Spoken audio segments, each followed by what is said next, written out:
3, 2, 1. Welcome to Breaking Balance.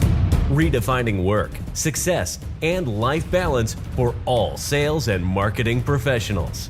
They are international speakers and coaches straight out of Jersey and the home of Spark Tank Media. Here is your host and co-host, Jeff Lobb and Nikki Brand. There we go. You got Raj bringing it in. Hey, everybody, welcome. Jeff Lobb here, Breaking Balance. We got Nikki Brand. Hi. And we got an awesome, where's like East Coast, West Coast today. This is how we're going to fly. We got Raj Qsar in the house. What's happening, Raj? I love it. Woo! Good. There we go. It's like Tupac and Biggie. Biggie, right, exactly. East Coast, West Coast. They're both amazing. Hard to choose. Oh man, so like I can't even do this justice. Like, you know, I've known Raj for such a long time. I'm gonna let you tell a little backstory, but I got to give you a little of the street cred that you deserve, right? Mm-hmm. Founder, owner of the boutique group, real estate group out in the OC, California, which is like, you know, this is like her dream world, right? Dream world. But you know, listen, if I had a list, it'd be a full list of all the accolades you've been given over the years, from top innovator, top influencer of the year. I know you've been on like CNBC, Squawk Box. I think I've seen stuff on a whole bunch of TV stuff, but we're thrilled to have you talking about like all sorts of crazy balance in life, and we'll kind of get into that. But real quick, give us your backstory. Just how'd you start? Where'd you come from? And then we got a whole bunch of good questions for West Coast out there. Oh my gosh. Yeah, I love it. I love it. Well, first of all, thanks, Jeff and Nikki, for having me on. Jeff, great to see you. And Nikki, wonderful to meet you. So yeah, it just literally, and we just celebrated the boutique, just celebrated our 8-year anniversary last week. So I did a big old post about it and like the 14 things I've learned over 8 years of owning my own brokerage, but 16 years in the business. And so it kind of started. Well, do you know my backstory? So I went to medical school. So I don't know if you know that. So no idea. No, we only go back to real estate world. Wow. Real estate. Okay. Do tell. So I went to medical school. So my undergraduate degree, which is so completely useful in this business that we're in, I majored in biology and minored in chemistry. Nice. So we talk about mitochondria and yes. Like this past year with COVID, it totally helped, right? Right. Yeah. Like I could like swing deals and then talk about like vaccines and stuff. Yeah. And people were like coming to me like, Raj, like what are rates at? Can I get this house? Oh, by the way, did you hear about this new vaccine? And is one mask or 2 masks or 14 masks? Okay. Like, what do we have to do? So, but anyway, long story short, went to medical school, did 3 years, did my 3rd year abroad in London, which was a lot of fun. I came back and I was so burnt out, like just burnt out. I did 4 years undergrad, 3 years med school, and I just needed a break. So what else would I do, Nikki, in Orange County? I'd grow my hair out. Yes. I got really tan. Yes. And I parked it at Newport Beach and surfed for like a whole year. Oh my God. So by the way, when you guys cut this, every time that you say Raj, cut to Nikki when she goes, I do. Every time I'm just like, oh my God, that's my dream. Like that. You've had so many hot buttons already, and we're only 5 minutes in. So Nikki and I are connecting the loops, the accent, the long hair. Feeling it. You know, it's just boom. Anyway, so I surfed all year. And then during that year, I had a friend who worked for Pfizer come up to me and say, hey, Raj, like stop slacking, like enough with the surfing. Like we're creating a new, like, not a sales team, but a new team that goes between sales and the docs. So when the doc asks a salesperson a really tough question and the sales rep isn't allowed to answer that question, we bring someone with a medical background in to be like, hey, this is how you could use it. Here's some clinical trials and studies that were conducted, you know, in the south of France on 3 monkeys and a chimpanzee. You know what I mean? And so, yes, you could use it on your brand new child. No problem whatsoever. So like that was us, right? That was us. So it was like called a medical science liaison. So I was like, you know, I did college. I had like a little side hustle in college. I worked for my dad who ran a medical lab. So my whole family's in the medical field. Wow. So my dad ran a medical lab. I did that between, talk about not having any balance at all, doing bio as a major, minor in chemistry, playing college soccer, and then working. And then like trying to have like an active life. It's like really difficult as a college person, but I figured it out. So I was like, yeah, sure. That sounds great. So I go to work for my buddy and I got into the pharmaceutical world. And I did that for like 10 years, believe it or not. Wow. And I never went back to medical school. Never went back. My parents still, to this day, are mad at me. Heartbroken. And still Yeah. bring it up at every family dinner. Here's my son, who's a doctor. Oh, wait, you're not a doctor. That's what You failure, you. My son. failure. Failure. Complete failure. Loose. So anyway, mom, dad, if you ever watch this, I love you, all my heart. Mom, dad, love you. So, but really, I got into that, and then like a few years into that, my wife and I bought a house. We were there for a few years. We had one child. We're about to have our second. We needed to upsize, and there's the guy that lived on my street that was a realtor. So I was like, hey, let's call him up. We found a place that we love. We entered escrow on that, and we're like, let's list our house. So literally, it was probably the worst real estate experience. And now being in the business 16 years, I still relate that as my worst experience ever, and I wasn't even in the business. Wow. So he would go to Vegas and say, hey, Raj, here's my signs. Put them out front. Open the door. Hack. That's a hack Turn job. some music on, and people will just come in. And if you have any difficult questions, call me. Oh my If God. I don't answer, I'm at the poker table, and I'll call you when I'm done. Good agent. Nice. Yeah. No joke. That's horrible. No joke. That's classic. No joke. Nightmare. And It's so probably so still happening in this world. so my wife, with all her really good judgments, like, you could probably do this. Mm, You could probably do this. And you could probably Right. do it better. right. So anyway, lo and behold, took some classes, like in life classes, before like basically the internet, it Yeah. felt like. The instructor was literally 375 years old, literally. Like, it was probably the oldest human I had ever met in my entire life was teaching this class. Yeah. And I was like, what is this? But I didn't care, whatever, did it. And so I get licensed. A week after having my license, I'm at a happy hour with all my doctor friends. So back then we used to host and go out all the time. And I remember where I was, and Nikki, this is for you. I was at Javier's in Irvine That's at the class. bar with like 16 doctors. And one of them turns to me and goes, Raj, you know everyone. Do you know a realtor? I was like, and this is pre-social, okay? 2006. Yeah. I was like, yeah, I just got licensed last week. Let's roll. Wow. So we look at 3 houses. We write one offer. It gets accepted. No loan issues, no appraisal issues, nothing. Slam dunk, boom. And to this day, 163 South Orange is the first home I've ever sold. It's in the parking lot of the Yard House restaurant in Brea, a city in Orange County. So literally, in the parking lot, there's all these cars, and then there's condos. 163 South Orange, first home I ever sold to one of my physician buddies. And to go full circle, it's kind of just a beautiful thing when everything lines up. Through knowing some certain people and all that stuff, one of the owners of Yard House happens to live in my hometown. And so fast forward 14, this was 3 years ago, 15 years later, whatever, we get to sell the owner of the Yard House restaurant, where my first deal was a condo in the parking lot of the Yard House. And then through people and acquaintances and just the life of real estate, right? You meet so many people. We get to sell the people that own the 60 restaurants across the country, their house, sitting on top of the hill with epic views and the whole deal. So anyway, that's how I got in. Everything like literally like is a fluke. The reason I'm in this business and know the super sexy Jeff Lobb is because everything happens for an exact reason. And so there you go. That's how I got into it. That's how I got in.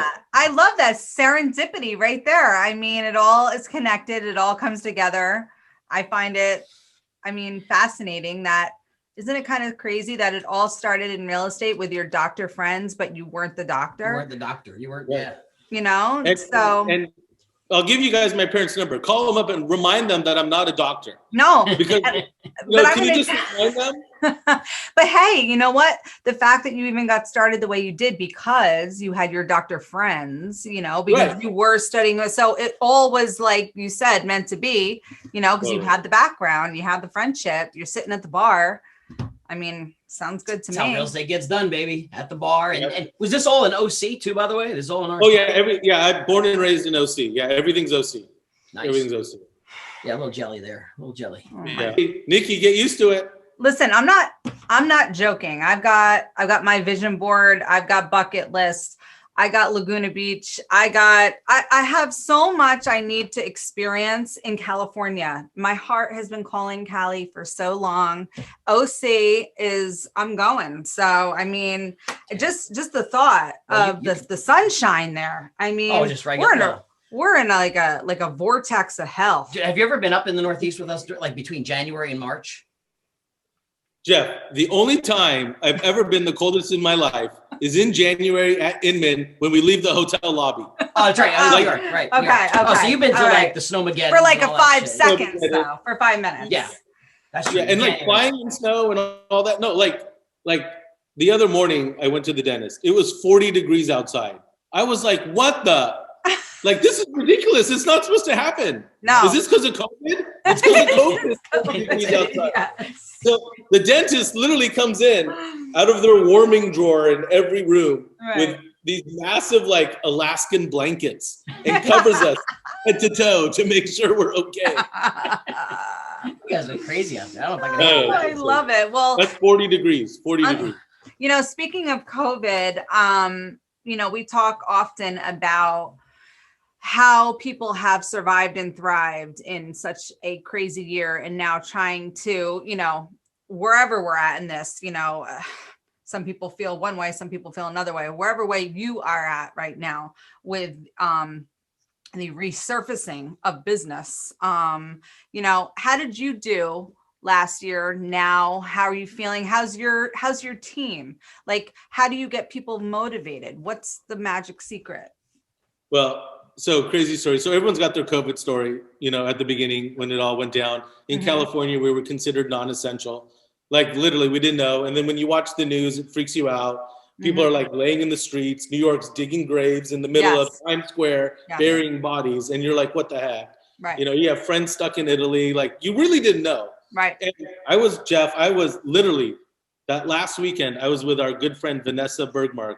I gave the kickoff for their company 2020 kickoff. And then literally teaching their company how to do TikToks and talk about video marketing. And then we went to her little, you know, beautiful home in Napa, had some great wine. And literally like that Sunday while we're like packing up, totally hungover, we're like, oh shit, there's like this crazy virus happening. Right. Like we better go to the store home. and like get supplies. So we literally went to the little podunk store in the little town that she lives with just outside of Napa, filled her shopping cart up with like beans and lentils and like anything that was in a can. We didn't know what we were gonna do with it. And then went to the gas station and then for the first time in my entire life, filled a bucket, like one of those things with gas that you do. You probably have them because you got road runners and all that stuff around your property.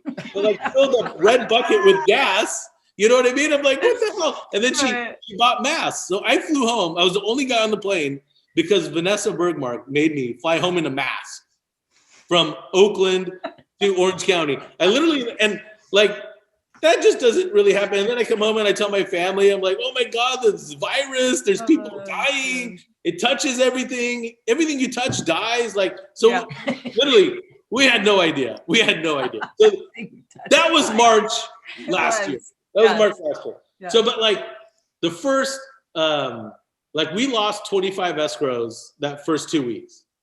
It all went to crap. Yep. Yeah, because everyone was scared. Banks weren't lending, whatever. Like it was crazy. And it was like, for us, we're a small business. 25 escrows at an average price point of like 2 to 3 million is a big deal for us. Like like we don't know what to do. So like, and then like through our association, we're like, we need to shut down. So we shut our office down, like had the guys in hazmats coming out and like steaming everything to death. And so literally it was like a bummer. So we literally, honestly, for the first time in my like adult life, sat around for a couple of weeks and thought about like what my next meal was going to be. Like, okay, let's go to the store and like fight people. Like I remember gearing up to go get gas for the first time with like surgical gloves all the way to my shoulders. But like I was trying to find like a trash bag to put over my body or whatever. Dude, It's true. I remember this. I remember going to the gas station, giving them a card. You get the card back, and they're Yes. spraying the card. Yeah. What the And hell? you're Like 100%. the card, like holy crap, really? Like Totally. this is what it's come to? Wiping down my card? What? Yeah, I'd have to strip down in the garage, like get butt naked Yes. in the garage Yes. before I even. And literally, I was like, why didn't I think of this in college? This would have been the best thing ever. Strip down in the garage before you come home. There's a virus. That would have made college even more fun than it That would already have been is. amazing. So anyway, Yeah. it's not March 2020 anymore. Thank We God. figured this stuff out. And so I remember I had someone call me like, hey, Raj, like first call, like literally, hey, Raj, this home's been on the market since November last year. It took 2 price drops and it just dropped $200,000. That was like the end of March, beginning of April. Yeah. And I was like, oh, dang, that's a call. Let's roll. So we wrote an offer and we got it. Nice. So I was like, okay, there's one. And then we got an amazing online lead for a guy who just sold his company to Facebook.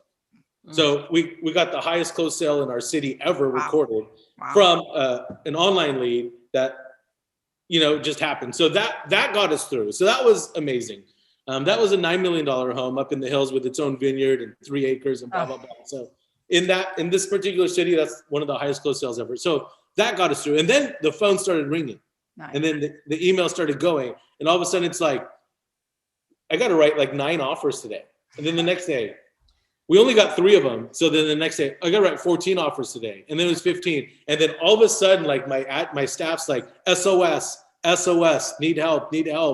Like what's going on? And literally working the craziest. Last year was the busiest I've ever been in my real estate career. It's so funny. And it's so hard. Tell me, do you have this problem? We were just talking about this yesterday.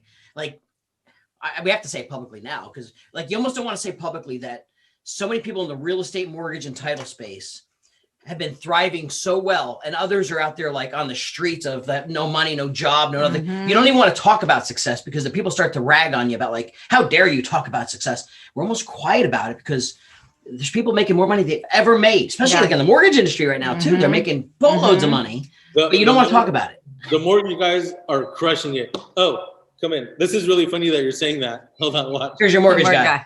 Because we're getting a check right now. Hey, Raj. Closing Nice. Oh, a check. Nice. Hey. Yes. So it wasn't anything. So we went from like making dinners every night and going on like 5-8 mile walks. Yes, the walks. The town that I grew up in, that I found stuff I had never even seen before. Walking trails, hiking trails, all this stuff. And then going through the emotions of the kids, like not going back to school, not going to dances, not Friday night lights, gone. My oldest daughter is a dancer on the dance team. Like Friday night, I love going to the games for that. Gone. Like all this stuff happening. And you're like, what the heck, to like being so busy that even if it was happening, you couldn't even attend it anyway. Right. Yeah. Which is part of the problem. So that's half the battle of guilt. We talk about guilt all the time. Yeah. Now your 3 littles aren't little anymore, right? I knew them as 3 littles. How old not so little. My little. So Coop Dog. Yep. Coop Dog is 11. Yeah. Yep. Emma's 14 and Hannah's 17. That was great. Okay. That's Cooper. So Coop Dog. We got a those are my 3. three. So. We got the same Coop. That was our connection. So yeah. So you have 11 and up. Yeah. 11 up. And then we got a COVID puppy. Oh yeah. Of course. Who didn't? Right. A brand new puppy that we literally had to like, it's almost as difficult as buying a house. Like if you're a buyer trying to get a house, to try to get a puppy during COVID. It's the exact same thing. Like, oh, you're on the wait list. Thanks so much. You got outbid. Oh, so sorry. This guy's all cash. You're paying with a credit card. So sorry. Right. Oh, you're not having a flight nanny? I'm sorry. Someone else in Texas, last name Bush, had 3 flight nannies on the flight bringing this puppy home, and you were going to ship him underground in the airplane in the hole? Oh, I'm so sorry. Our puppies don't do that. So it's like, seriously? Yeah. So anyway, 3 littles and a puppy. And So 3 littles and a puppy, booming real estate market, OC, luxury. I guess it's interesting because, we come back on our podcast about the balance of unbalance. So, in this era, I know even having a 17 and, an 11 to 17-year-old, I mean, it's got to be tough to balance being a dad, balance being uber successful, a husband, how do you do that? Well, I don't know about the husband part, but all the other parts I could probably help out with. Right. Hopefully my wife's not watching this, but no. One of the beauties or the blessings, I should say, of COVID is we got way more time together. Yes, especially 100%. early on. Definitely. So literally, like breakfast, lunch, dinner, Yep. game night. Yes. And we went through more wine in like March, April, May than I think we ever did at any conference that we ever attended. Jeff. So, Nice. And so our wine, our palate got, and actually have a Instagram account, which it started before COVID, but it's all about wine. So it doesn't even say my name on it, but you could literally like follow my wine adventures basically everywhere. Oh, I would love to. I love wine. So super fun. We're going to have to take that down. Counterclockwise swirl. Counterclockwise swirl. Counterclockwise swirl. Oh, that's a fun name. Love it. So, just for fun. But so we did get more time. And then when the kids started slowly going back to school, they were doing school at home. So I would literally see them at home more often. And then I wasn't coming to the office as much. And so I was working at the kitchen table while they were doing history at the kitchen table. And it was kind of fun because there were certain teachers that I would never have known otherwise, because my daughter would never talk about them, but I hear them. And like I was taking history class all over again in high school because my daughter was doing it and the history teacher was awesome. And then my daughter would look over the screen and like, I'd be like, what's the answer to that? I'd be like, it's this, it's this. And so like, going back. So it was actually really fun. So there's been a lot of like these like COVID buses or whatever, where you're hanging out, you're hearing, you're actually involved. And she's part of ASB, which is Associate Student Body. So she's like president, vice president, secretary, like for the class, and they coordinate all the events and all that. So I was hearing their Zoom calls. Yeah. And like I was like, oh, that's a great idea. You guys should do that. Oh, that's a cool idea, So I was more a part of it, I felt like, than I ever would be before, because they would do all that at school. And I'd be like, how was your day? And just like every other 17-year-old, fine. Yes. Fine. What'd you do today? Not much. Okay, cool. Yeah, okay, so can you like peel that back a little bit? Like, hello, talk to me. So yeah, so that's a big small win. That's a big small win. Yeah. That's something that Jeff and I often talk about, especially Jeff was traveling so much and then wasn't, and had some real intimate moments with your family. Sometimes not so intimate. And some annoying, obviously. Sometimes a lot of crazy. Sometimes you don't want to be in the house. Yeah, and a lot on our nerves too. I mean, that's the whole thing, is trying to make this all work. And you get like all this gifted time, and then all of a sudden it's like, oh my God, I can't wait till I'm effing alone again for 5 minutes. You get the gifted time. The crazy part, you got the gifted time. Yep. But nowhere to go. Yes. At the beginning, nothing was open. Nothing. No, you were home. Like you got gas and you went to the store. That's it. And then you came home. And then like you were gearing up for war back in April to go to Costco. Yeah. Yes. Load up. Every other week. Load up. It's gonna happen. Load up. And then what a year with like politics and all that. I mean, we were glued to our TVs, like with all the stuff. Everything that was happening, and that's a whole nother segment that we could do about politics and real estate and all that. But it got nuts, and so the crazy part is like my oldest daughter, type A, she's like more like me than she'll ever admit. Like wants to build the bus, drive the bus, and take you exactly where she wants to go. That's my oldest daughter. Sounds like my oldest. Got very involved in politics, very involved. And she went from wanting to be a professional dancer to wanting to go to law school, study political science, go to law school. She's only going to certain states, you know what I mean? And so like, I never thought about that going to college. I wasn't like, I'm only going to this type of state. We didn't think about that back then. Like, that's how they think now. It's really eye-opening. And I was like, really impressed with the growth that she had in 2020. She buckled down, figured out what she wanted to do, and like is taking it head on. Even though she's in the minority with her class and her friends and all that, she's doing what she thinks is right, and she's going for it, which is awesome.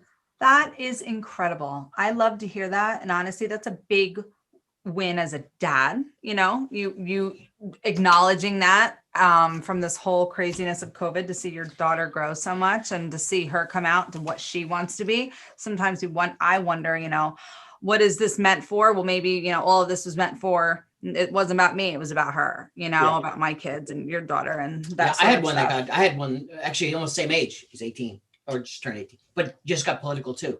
Got very political. I'm surprised, like, because I hate talking politics at our table because usually it'll turn into a war. Depends on which side, who's at the table.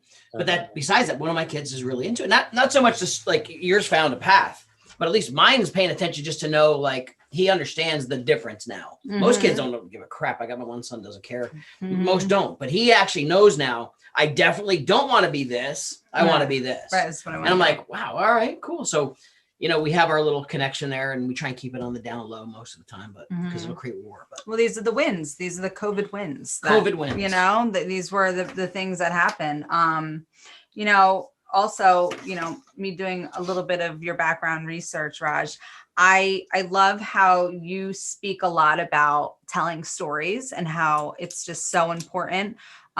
Your business and why it's important to have the story behind it. You know, oftentimes Jeff and I talk about sales and marketing professionals just selling to sell, or just trying to, it's like almost just walking through the motions because that's what they have to do with their job.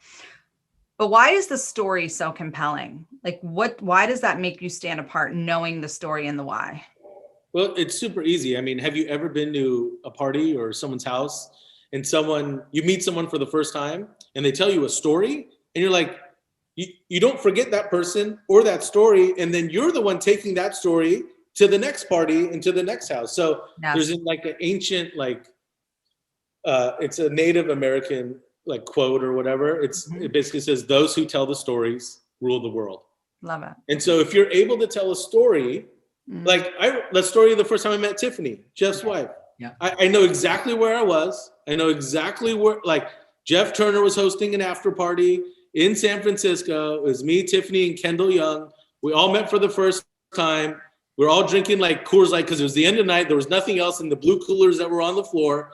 And that was like 2011, 2012. And all three of us are still friends. Yes. And I still remember that. You know what I mean? I remember the first time I met Jeff. I remember the first time I met all these people, and because it's associated with like an event, those events have memories create moments. And so you're drawn to those things. So remember, like I was sitting here thinking too, because sometimes I can't remember what I did yesterday. Right. But I do remember you taking me to a baseball game when I was out your way. Oh yeah. Right? See, like I can't remember what I had for lunch yesterday, but now that we're connecting here, like I'll remember we went to a baseball game and we had some beers and we're hanging out, like, because you went out of your way to create that experience, right? So, video is always. You guys were in town. I had Angel tickets, season 2 for Angels.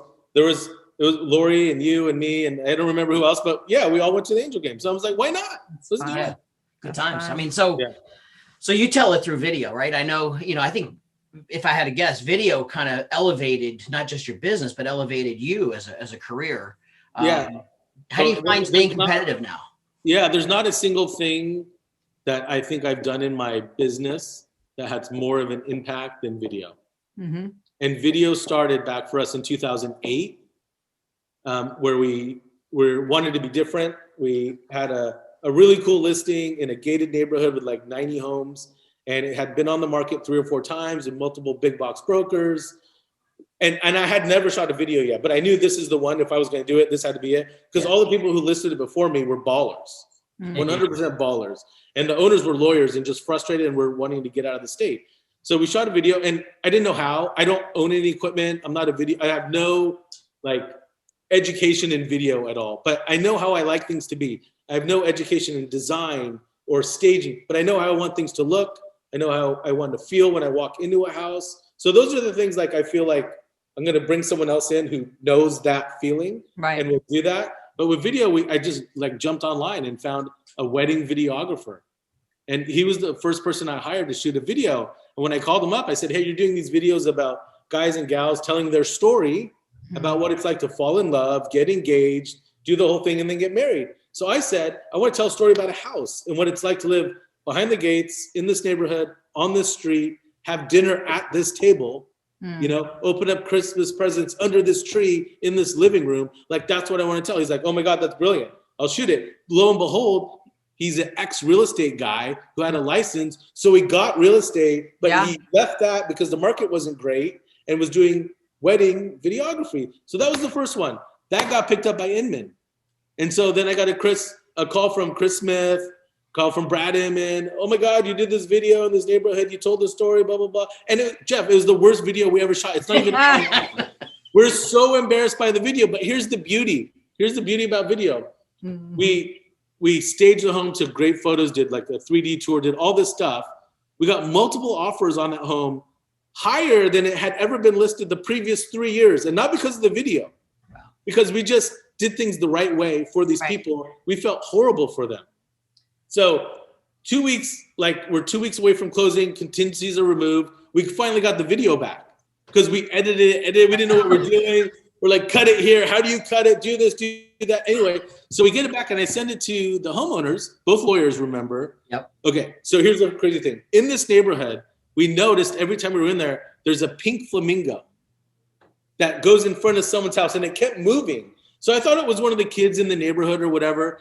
So we're having a closing party at the owner's house, smoking cigars, we've got great whiskey, the whole deal. And I'm finally like, hey, what's the deal with the pink flamingo? They're like, oh, that designates whose home is hosting Bunko or Drunko that month. So it sits in front of that person's home for the whole month. I'm like, oh my gosh. He's like, by the way, I sent your video to everyone in the neighborhood. I'm like, what? He's like, yeah, it was amazing. It was like Hollywood came to Orange County.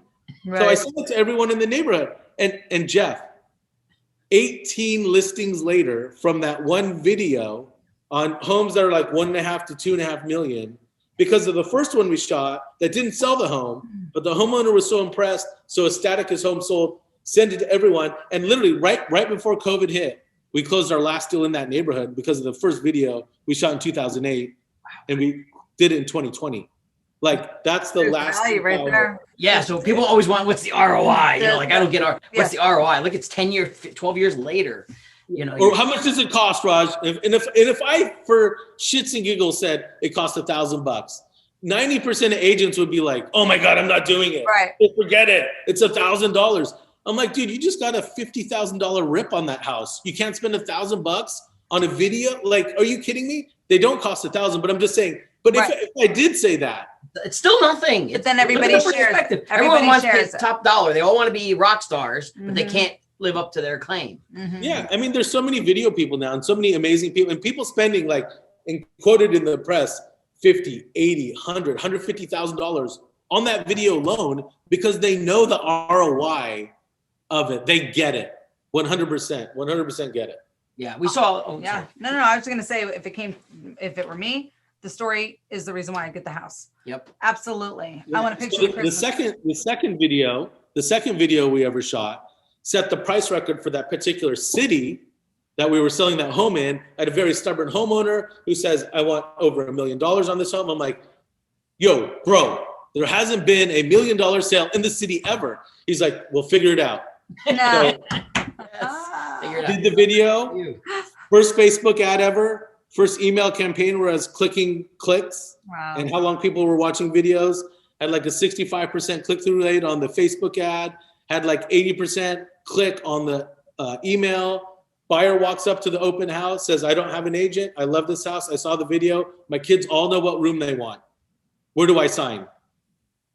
That's it. See, if we could just get this concept, because, you know, there's an audience even way beyond real estate, right? If we could just, so many people struggle outside of, let's say, real estate. They're in a sales and marketing role and they want to sell a product, or they represent, and they all want to do a video of the product. Like, they can't just say, why don't you just tell the damn story? Tell your story. Tell how you got involved with that company, why you're passionate for what you do. Right. They can't get their head wrapped around the story. They just want to talk about benefits and features and here's the product. They don't get it.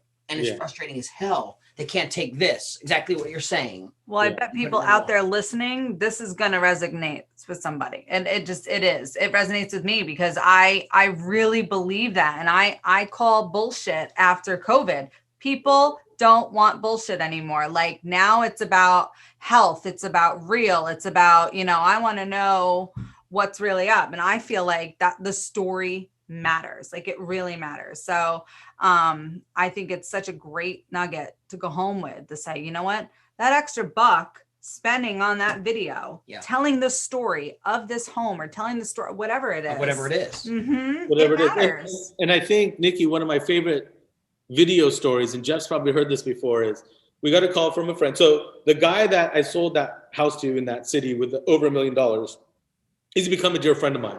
He's probably referred me 100 listings because I got him what he wanted up front. So there's ROI. Like you don't even have to get a calculator out and figure that out.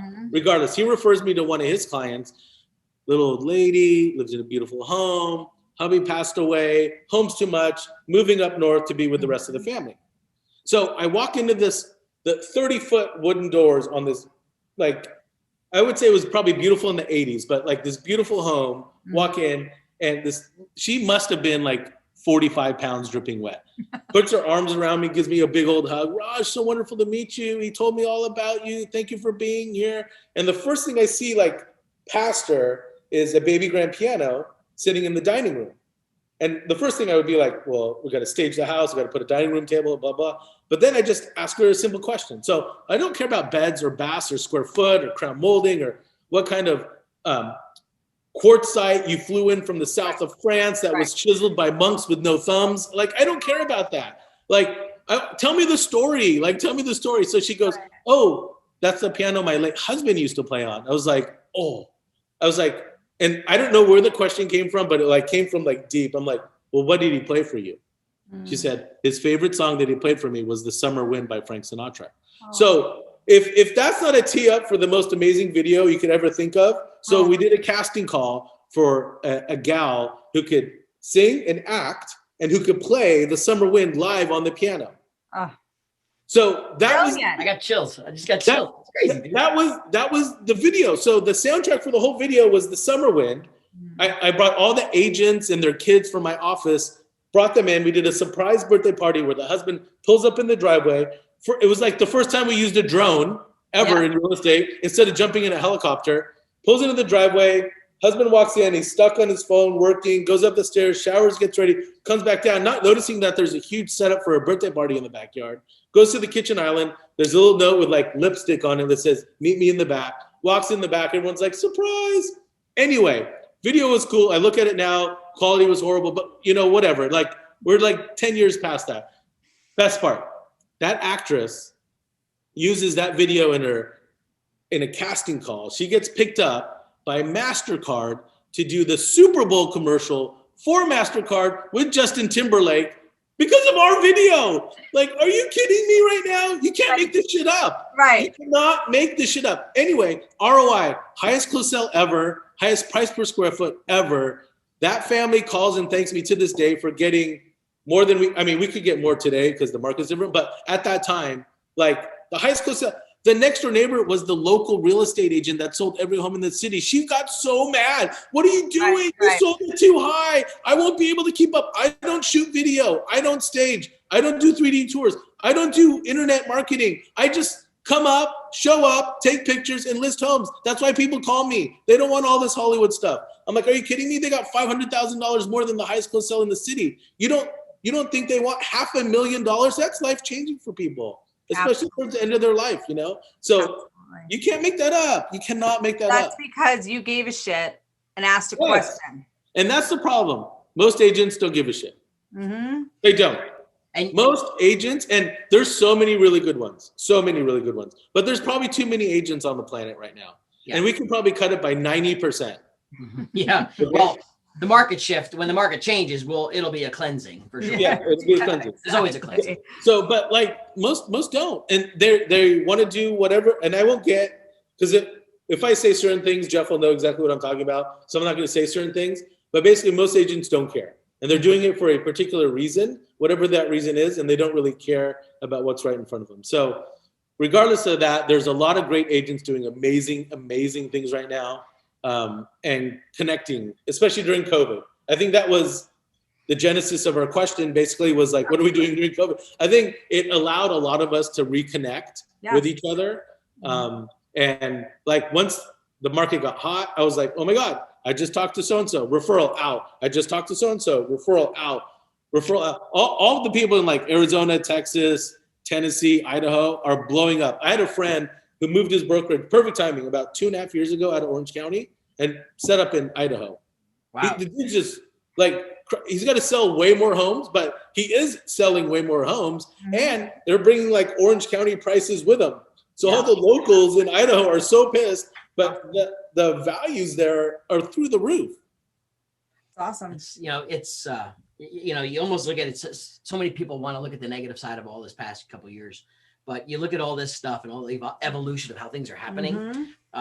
There's definitely a change that's going to take us in a different direction from it all. And our kids are going to have a whole different direction too. I think our kids, absolutely. It's how we spend our time with them now. Hopefully they understand things.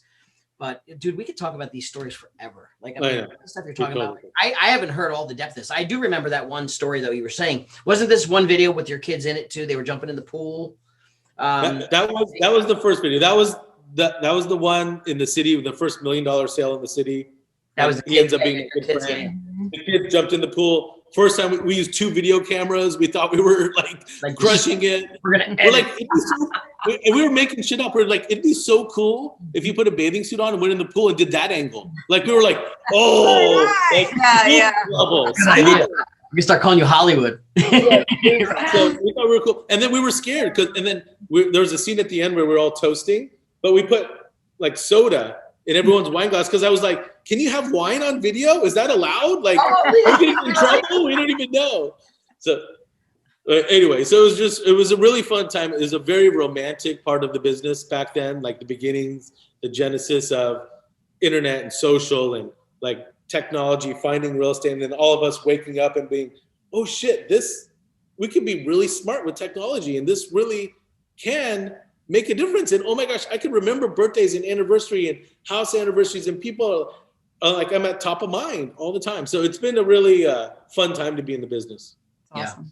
Well, listen, we gotta wrap, but I do want to end on like one personal last question, because I got to believe it impacts everybody that's listening to this or will listen to this. So I'm sure you've had your days you've got kids, family, life, crazy. We all do, right? Mm-hmm.